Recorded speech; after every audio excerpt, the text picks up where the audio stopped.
আজকে কয়েকটা মামলা আমাদের তালিকা ছিল। এক নম্বর হচ্ছে শেখ হাসিনার বিরুদ্ধে যে দুটো মামলা আছে, একটা জুলাই আগস্টের গণহত্যার ব্যাপারে আর একটা হচ্ছে গুম এবং এক্সট্রা জুডিশিয়াল কিলিংয়ের ব্যাপারে।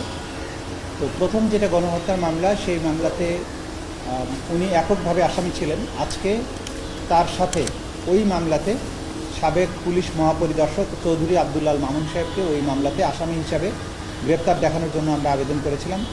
সেই আবেদনটা আজকে মঞ্জুর হয়েছে। তিনি এই মামলায় শেখ হাসিনার সাথে সহ আসামি হিসাবে অন্তর্ভুক্ত হবেন এবং এই মামলায় চৌধুরী আবদুল্লাল মামুন সাহেবকে জিজ্ঞাসাবাদের জন্য একদিনের জন্য আমাদের তদন্ত সংস্থায় তাকে জিজ্ঞাসাবাদ করার অনুমতি প্রদান করেছেন।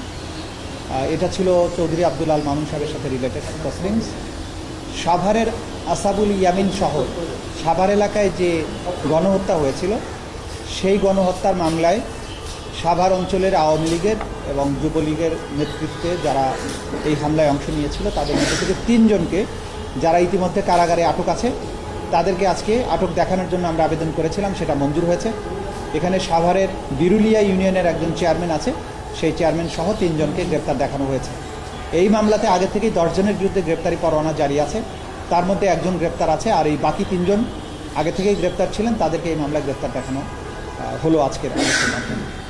এবং আরেকটা প্রসিডিং ছিল পুরনো একটা মামলার, যেটা চূড়ান্ত শুনানির জন্য সামিং আপ আর্গুমেন্টের জন্য ছিল, সেটা পরবর্তীতে 18ই মে তারিখে পরবর্তী দিন ধার্য হয়েছে। এটাই ছিল আজকের মোটা দাগের প্রসিডিংস। থ্যাংক ইউ আপনাদের। শেখ হাসিনার মামলায় তদন্ত প্রতিবেদন কি সরকার আসবে, আর অন্য আসামিদের ভিতরে শুধুমাত্র সাবেক আইজিপি কেন এই মামলায়?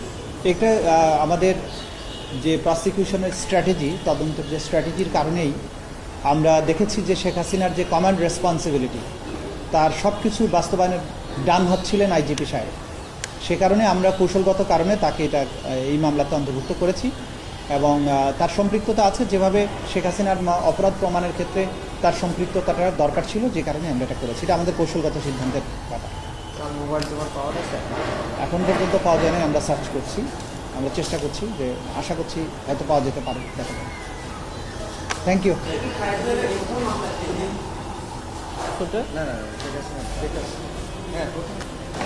প্রথম মামলা, হ্যাঁ, ট্রাইব্যুনালের নতুন পর্যায়ের যে পুনর্গঠিত ট্রাইব্যুনালের প্রথম মামলা ছিল শেখ হাসিনার বিরুদ্ধে। Thank you. ঈদের আগে কোনো ও আচ্ছা, যেটা প্রশ্ন করেছিলেন, তদন্তের কাজ, তদন্তের রিপোর্ট ফাইনালাইজ করার প্রক্রিয়াটা চলমান আছে। আশা করছি যে খুব সহসাই এটার কাজ শেষ হবে। যেটা আমরা বলেছি সেটা, আর ঈদের আগে আর পরে এই জিনিসটা রাজনীতিবিদদের সাথে সম্পৃক্ত, আন্দোলনের সাথে সম্পৃক্ত, তদন্তের সাথে সম্পৃক্ত। Thank you.